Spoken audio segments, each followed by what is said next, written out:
AHMED, IFL TV, MTK Global Ultimate of the Year.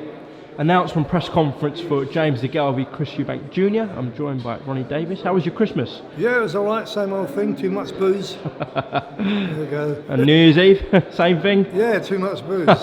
Story of my life. Well, we're in the new year now. A huge fight obviously been announced today, involving, as I said, DeGale and Eubank Jr.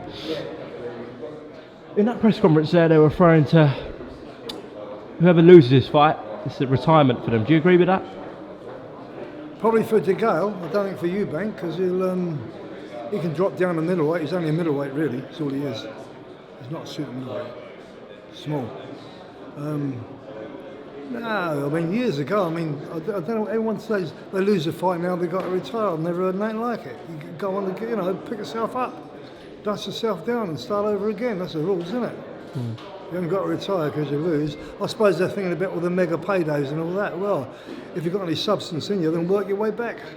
But you believe if James loses against Eubank Jr., he should retire? Yeah, because he's had a lot of hard fights, so I'd hate to see him go on, and get beat by boys that wouldn't have beaten him probably years ago. Okay.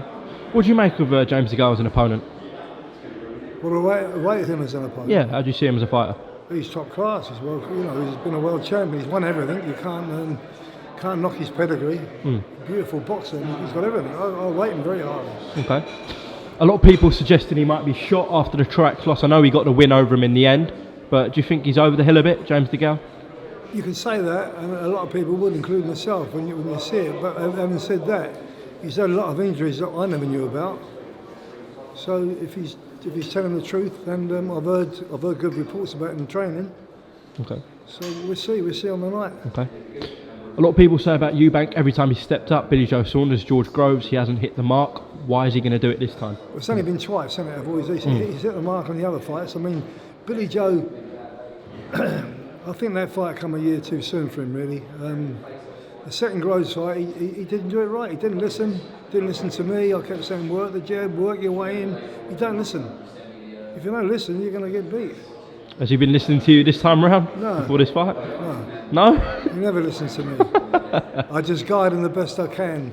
And okay. I bring good sparring for him. I look after him in general, make sure he's all right, and that's what you can do. But don't you think that's a bit of an issue? It worked for me. He's old man. His father was exactly the same. The trouble is, it works for some and Dan was no. I mean, his father listened to me more, especially in the corner. His father always did. I mean, I'd slap him around the face and come on, let's get out. Let's get out of this. You know what I mean? No, he should listen more, but he doesn't. So that's how it is. Are they different? The father and the son? Yeah. How so? On that side, he just won't listen at all. But he was very much his own man, Eubank, senior. But he punches harder than Junior. But Junior's faster and a higher work rate, so he equals himself out. They're both great fighters. When it comes down to fight night on February 23rd, why do you believe Chris Eubank Jr. will be successful? I think he'll be too fast. Too busy and too fast. Okay. The intensity and work rate then? Yeah, I think it'll be too much. Okay. Can you see him stopping James DeGale? I think he went on points that were a very late stoppage. Okay. Obviously, I know you and your team don't want to look past James DeGale, but if Chris Eubank Jr. is successful on that night, where does he go from there? I don't know. That'll be down. He'll sit down with his father and he'll work things out that side. Okay. He'll work that side of it out himself and his father. Would you like him to go back down to 160 middleweight? Yeah, because he's a natural middleweight. Although he's very big for a middleweight, he'd be lethal as a middleweight. Does a potential rematch with Billy Joe Saunders interest you? Yeah, it's always interesting. I think that'd always be a major draw. Okay.